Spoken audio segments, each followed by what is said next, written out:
Okay, great.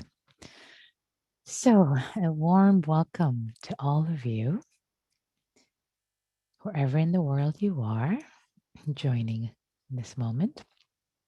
So, for today's practice, we have been making our way through the different categories of the Brahma Viharas, and we've made our way to the category of compassion, cultivating our heart in compassion and karuna for all beings, for all beings.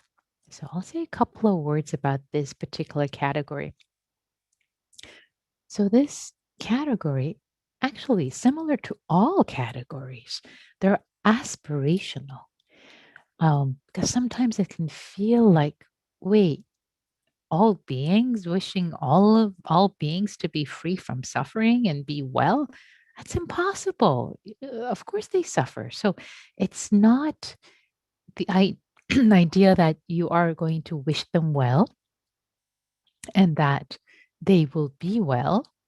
Um, I see a message someone can't hear. Is anybody else having trouble hearing me?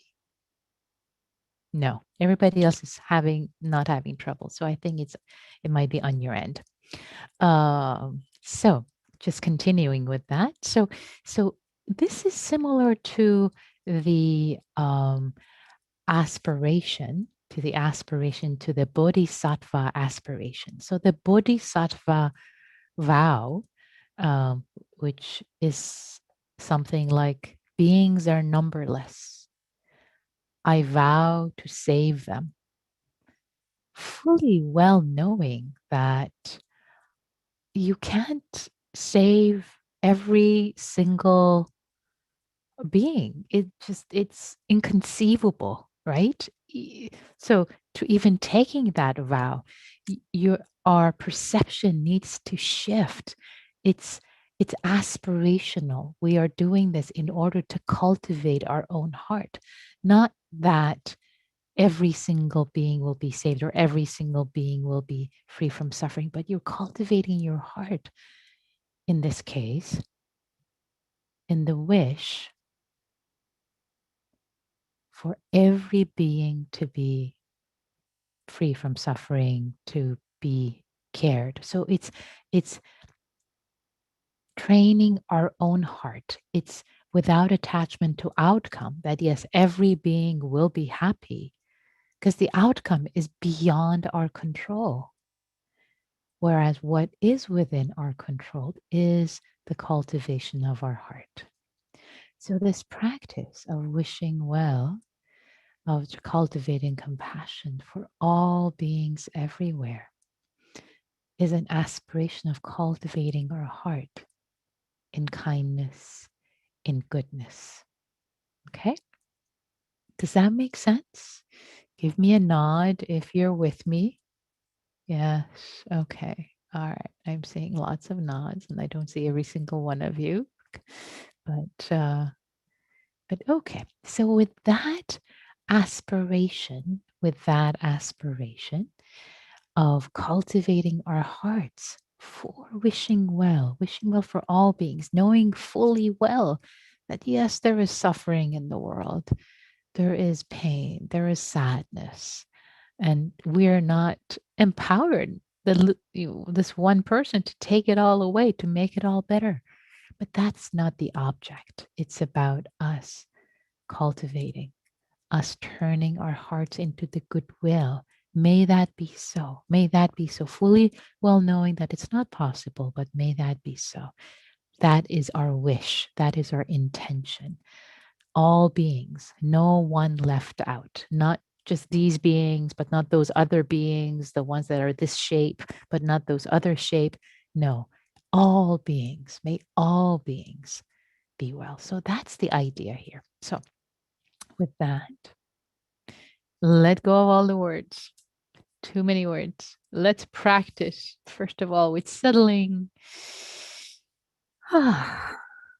with arriving in our bodies, in our breath.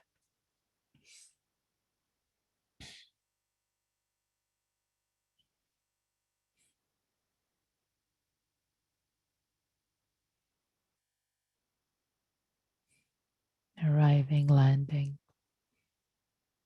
settling in the body.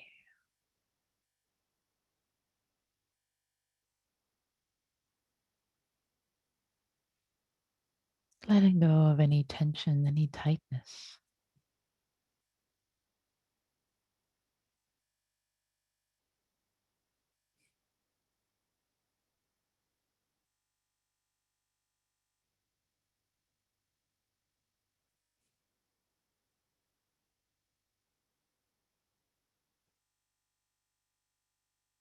Settling out with the breath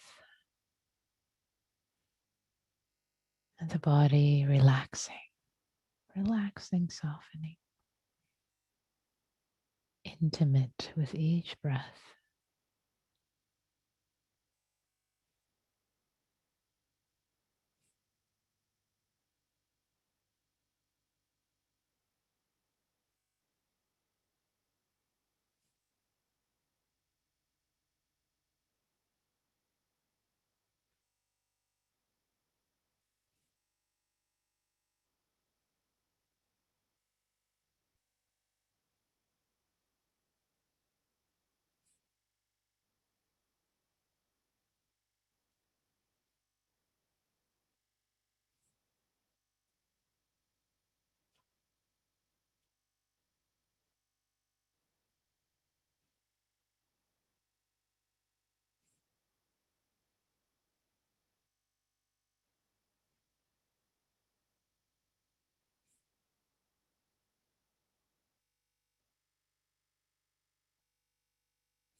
Just tilling the soil.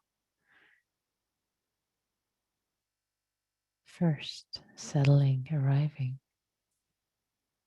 with the breath, the lower abdomen.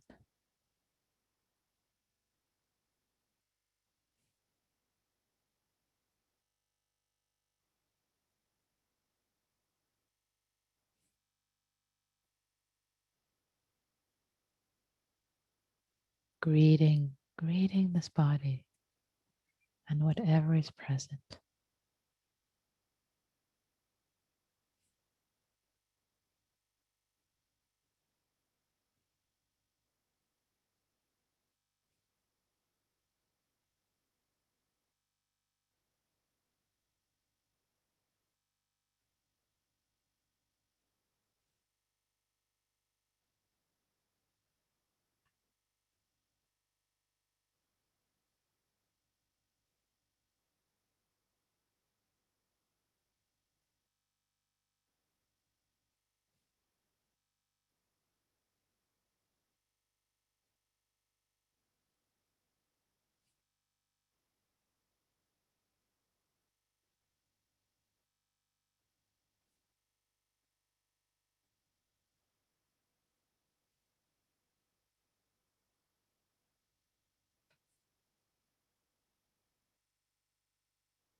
intimately connecting with each in breath and out breath, the entirety of the in breath and the out breath in the lower abdomen.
Just this breath right here.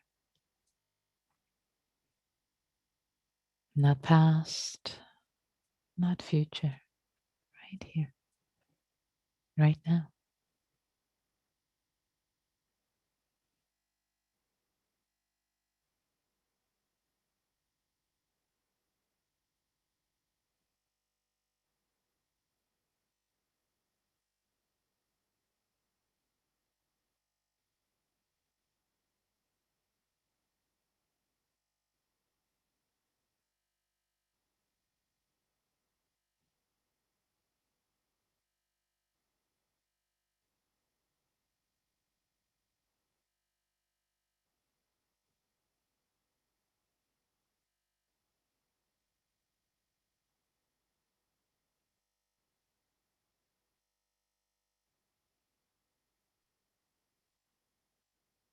And now I'd like to invite you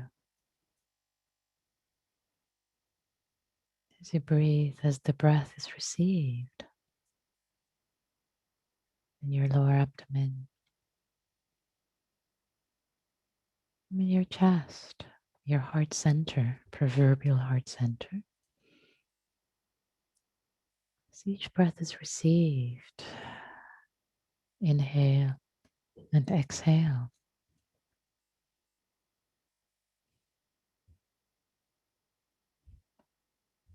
imagining that you're connecting with every exhale. And every exhale is bringing comfort and ease, spreading goodness. And at first, let's start with the circle of beings who are close to you. Yourself, people you care about, close to you in your heart, maybe close to you physically, if you wish.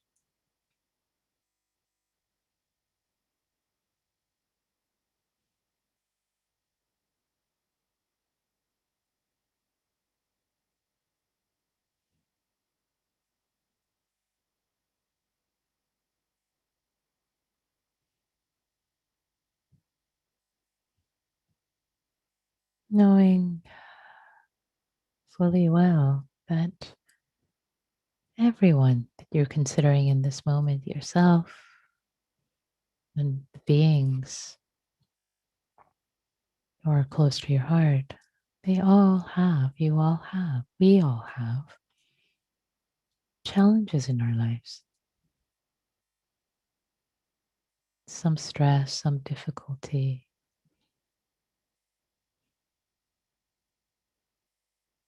some dukkha, some dissatisfaction or suffering.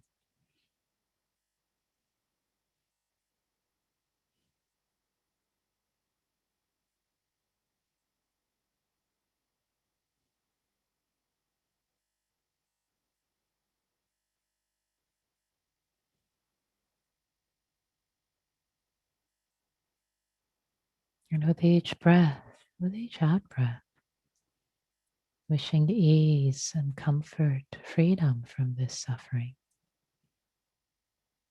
It's an aspiration, as a cultivation of your heart.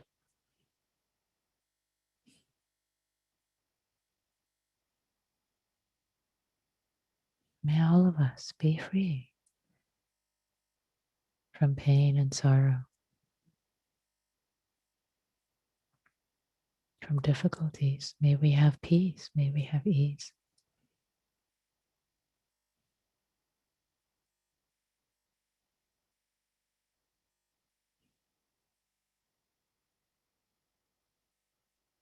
The circle could just be you and maybe a couple of people you care about. Starting simple.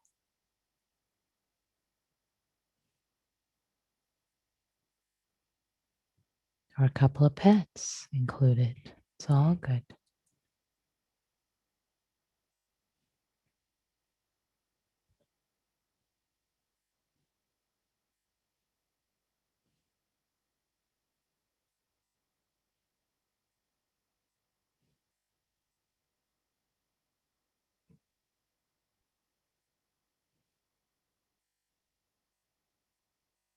And then expanding in your own time, little by little,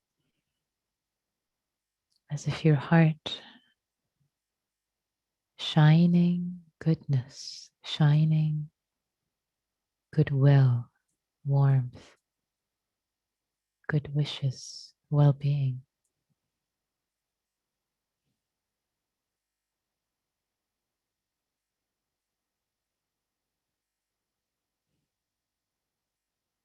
With each breath, spread further out. You don't have to breathe any harder. Imagine it happens on its own.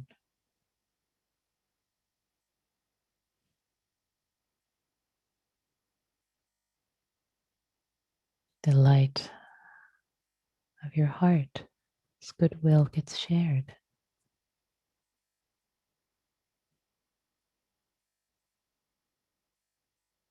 May all beings, all over the world, may they be free from sorrow, pain, difficulty, challenges.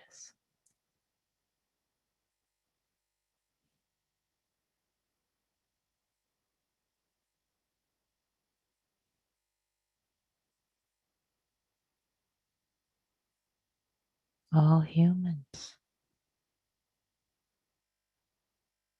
whatever continent they live on, all continents of the world, whatever language they speak, whatever race, nationality, gender identity, size, age, all people around the world, may they be free from sorrow. May they be happy.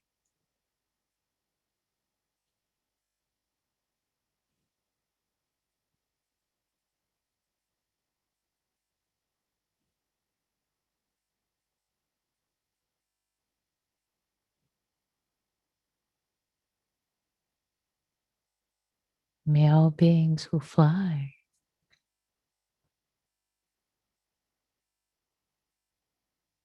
be free from sorrow and challenges and pain. May they be free.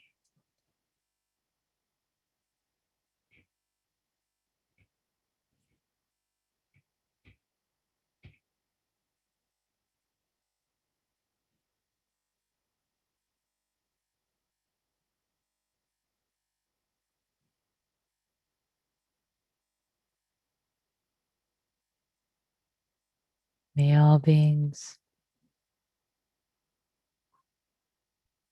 who are four-legged,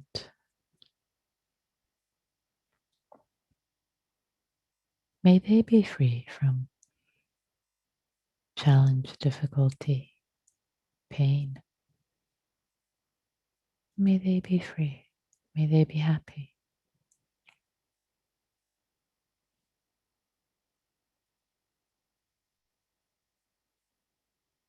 Knowing full well that many four-legged beings in the world are hunted and hunt, etc., etc.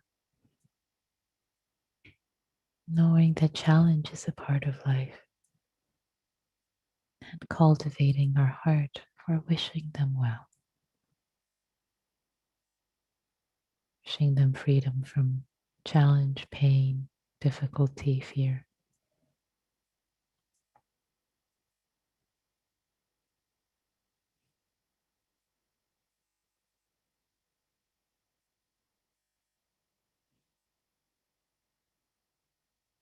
All beings who slither, who crawl,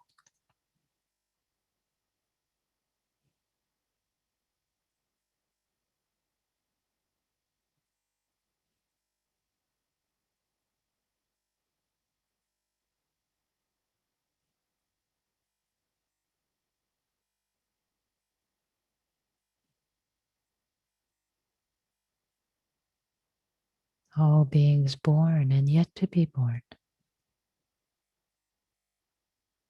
May they be free from sorrow, pain, physical, emotional. May they be free. May they be happy.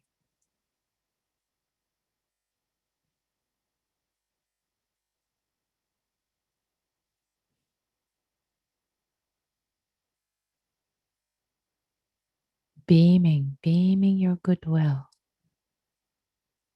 for all beings. No beings left out.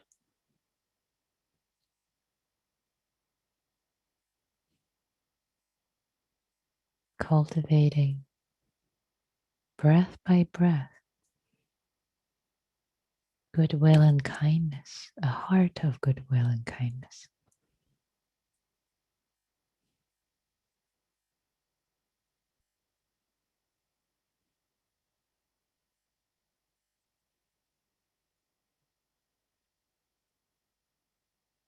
As if your heart was shining its beam of goodwill, care, light, and would bring succor as if it were bringing succor and ease to all beings who are in front of you. The front direction.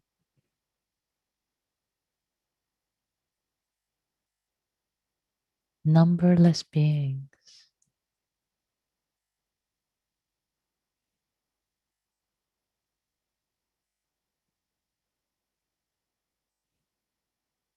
All beings to the front. May they be free from sorrow and pain and challenges. May they be free. May they have ease.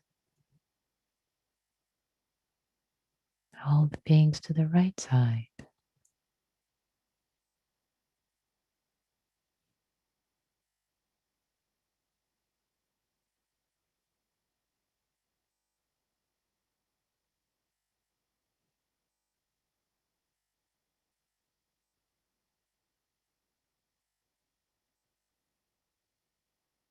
All beings in the back direction.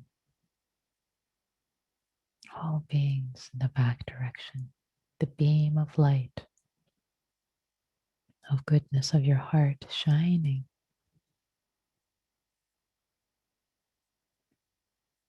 as if a curtain is being pulled. A curtain that was obstructing this light of goodness, shining to the back, this light of goodwill.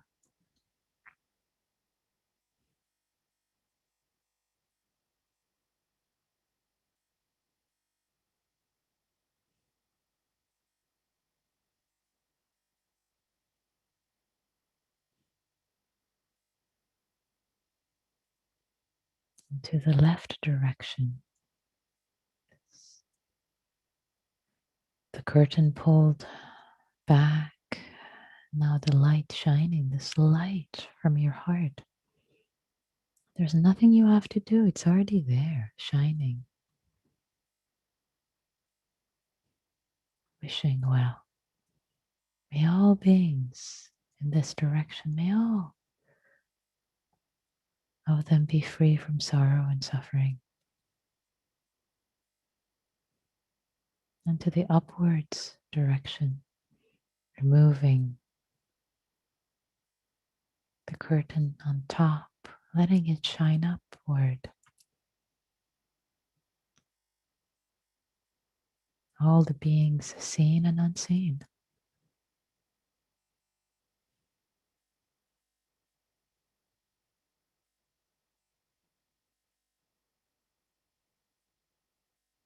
And in the bottom direction, lower direction, downwards to the depths. All the worms, underground creatures into the other side of the earth and beyond.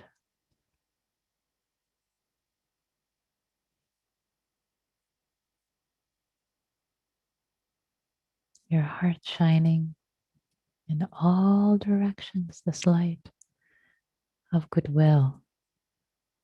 Noticing that this light also shines on yourself first before shining on all beings everywhere. Letting your body relax. You are included in this compassion. May all beings everywhere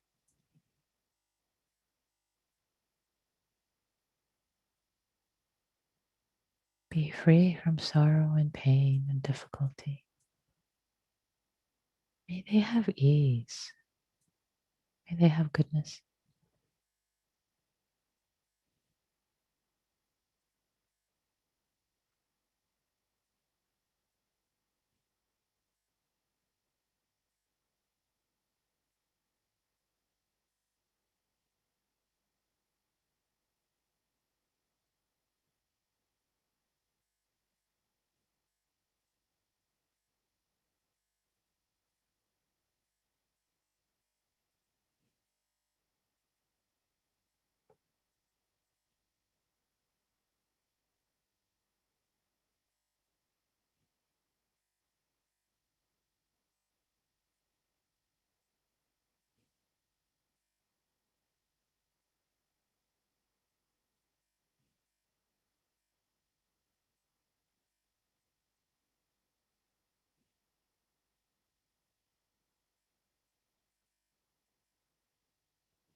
If at any point this practice becomes challenging or overwhelming, you can simply hold yourself in compassion because you're the one who's feeling challenged, having difficulty, and most deserving of compassion. If it may feel challenging, if not, you can continue shining your light of goodwill, or letting it shine, not getting in the way. There's a friendliness, goodwill that we all have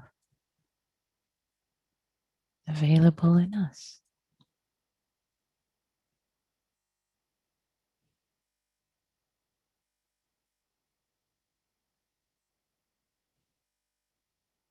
And noticing how bringing awareness to this goodwill, light of goodness, brings more comfort, care, more ease to your own heart, more gladness, more safety.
For the last moment of this practice, holding yourself in kindness, appreciation, metta, and karuna.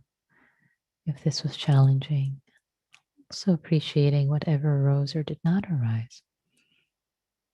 You're here, you're planting seeds, cultivating your heart in goodness, in connection, in gladness, without attachment to outcome.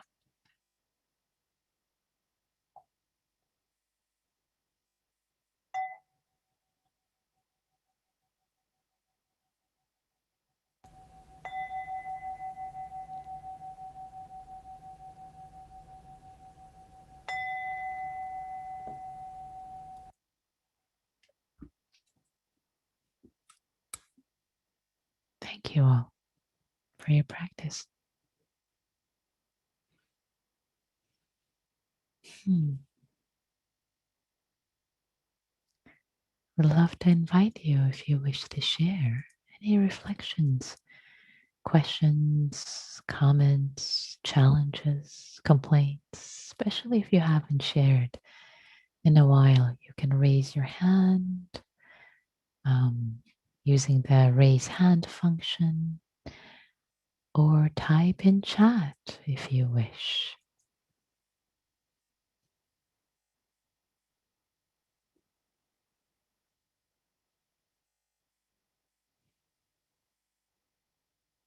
What did you notice?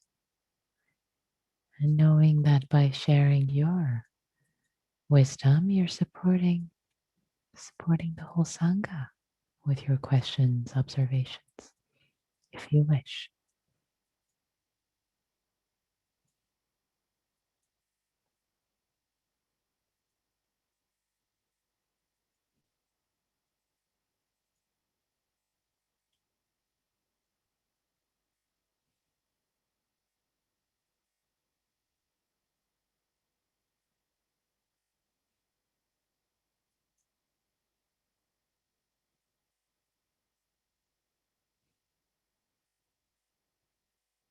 And Clark, please. I feel like I've always found metta or compassion for all beings difficult because I do well with visualization, and so it's sometimes hard to know what to visualize for all beings. My mind's just like, I don't know what that is. And I also sometimes struggle with compassion because I tend to want to like fix the problem, or it feels hard to be like, here, I'm just going to like shine this light on you, not really helping you, sorry. But tonight, I think what I really noticed was I was like imagining myself as just this sort of like, I don't know, heart light flying around. And I would like imagine a scene and imagine the heart light flying around and like illuminating people. And they didn't even necessarily know I was there, but I felt like care and tenderness for them rather than when I feel like I have to solve the problem, I constrict because I'm like, that's a lot of responsibility and I don't think I can do it. So I think I'm sure the framing that you did at the beginning really helped me get there. So it was subtle, but it was pretty powerful because I was like, oh, that's the point, right? Like that's the point is to don't have to make them smile. They might not want it at all, but yeah. So thank you. That kind of finally helped that land for me, the compassion for all beings. Beautiful, Clark. Yay, I'm getting chills as you're describing your experience and how the subtle shift in the framing really brought it alive for you. And I love you imagining yourself as the light traveling and just with a sense of concern and warmth for people's challenges, not a sense of it's my responsibility. That's exactly it. Beautiful. Oh, beautiful. That's it. Yay. Yay. I'm celebrating the shift and the opening for this practice for you. Yay. Lovely. Thanks so much for sharing that. Beautifully shared. Thank you. And Susan. Thanks. Um, that made me happy what Clark was sharing. And then after being happy, I had sympathetic joy. That was cool. But I wanted to jump on here and say that I had the experience of being really distracted and having a lot of thoughts. And I'm so grateful for the reminders so often that there's no bad meditation. And, so I noticed there was a kind of a lack of beating myself up. And then I could just be with the disappointment of not having had those moments of liberation that I wanted. That was cool. Thank you. Great. Great. Thank you, Susan. I really appreciate what you said about, oh, not beating yourself up. Yay. Yes, distractions happen. And really, the not beating ourselves up at the end of this period of practice as a reminder, that's the moment, that's perhaps, I mean, all of the moments of practicing metta and compassion throughout the whatever 30-minute guided meditation are just as important. But somehow for me, that last moment is more important. If you don't beat yourself up because you were distracted, yay. Now that's really in action because that's also what you can take to the I mean, all of this you can take. So I don't want to privilege anything or another, even though it seems like I am, but I really want to celebrate not beating yourself up. That is so important. Like, yeah, I did my best. These are the causes and conditions. And I tried to bring my mind back and I did my best and I was present for half of it and not, and I did my best. I planted the seeds, and it's okay. Um, Beautiful. So thank you for sharing. I'm so happy to hear that shift, which can happen over time. Great, lovely. And Bill says I was able to generate a loving feeling in short iterations. Great. But it was too easy to let my attention stray and for the feeling to dissipate. Fine. See above, as Susan talked about it, Bill. Yeah. So, so dear ones, let's practice in community, because now the others who will be in a small group with you, holding you and you holding them, they're part of all beings. You're part of all beings, and they're part of all beings. So just as beautifully as Clark described, you're this little light shining and not taking responsibility, but expressing care, expressing warmth for them and for yourself. So let's work with that image, and maybe we'll start with 30 seconds of silent metta for each other as you go into group. Just 30 seconds of silence, just looking at each other with eyes open, with metta and karuna, knowing that everybody here has challenges. Of course we do. And sharing as much or as little as you wish about your practice after the 30 seconds. So, and if you have to go, understandable, but I hope you stay. I hope you stay, because this part of connecting with others is a really beautiful part of creating connections, creating community. And heaven knows we need connections and community at the time of COVID. So here we go. I'm going to open the room. Enjoy. Okay. Welcome back, everyone. And we have a few minutes left. If you would like to share any reflections from your group practice, or from the first part of the practice, yeah, I would love to hear. I'd love for you to share your wisdom, your observations, as they support others, especially if you usually don't share. Holly. Hi. Just after that group chat, it's making me think that life doesn't stop for the meditation. Like things have momentum or want to come up or want to be heard or something. And then we just sit and we just have a go at the meditation in the middle of what's happening. Yeah. Yeah. Do you want to say more? They have something specific in mind? I find it helpful because it's like whatever is happening, well, the happy hour in particular, like helps bring an atmosphere of kindness around it. And then that like love can seep in. And then I can hold the experiences more lightly and with more compassion, and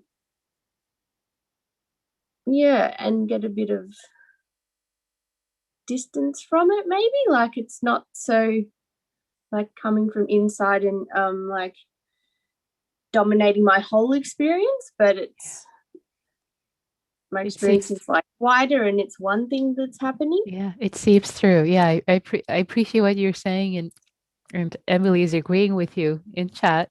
And she says, especially being at home. So yeah, so there's something about you're doing, you're at home, you're doing your thing. Oh, happy hour. Okay, you practice. It infuses your heart, your life, and your mind might kind of think about that issue or problem during meditation, which is fine. And you're like, oh, maybe it the heart brings a perspective of kindness towards yourself and towards the human beings in your life that perhaps you're entangled with, whatever is happening. And then you come back to the guided meditation.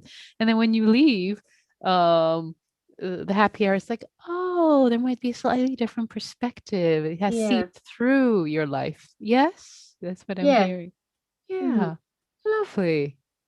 What a beautiful perspective to bring in and to acknowledge, to see. I completely agree. That's lovely.